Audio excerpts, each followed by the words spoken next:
Hello everyone and welcome. This is Kim Shivler. Today's lesson is going to be on how to create an FTP account. That stands for File Transfer Protocol, and it's a way where you can move files between your local computer and your web host, as well as control files on your web host. Sometimes that's important when you're troubleshooting an installation.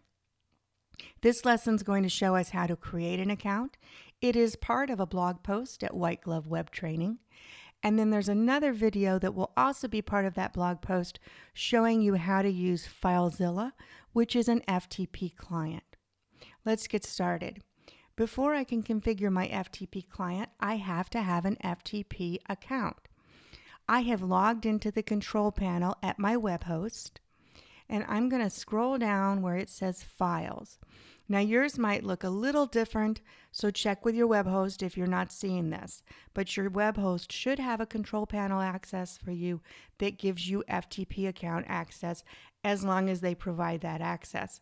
And I highly recommend that you only work with hosts that allow either FTP or SFTP, which stands for Secure FTP. This allows you to easily move files.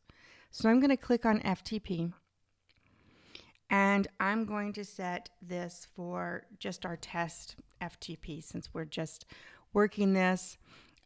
This is my domain, how to build a website in 8hoursorless.com, which is a basic class available at White Glove Web Training. And I'm going to just use the password generator. I'm going to copy that, use that password.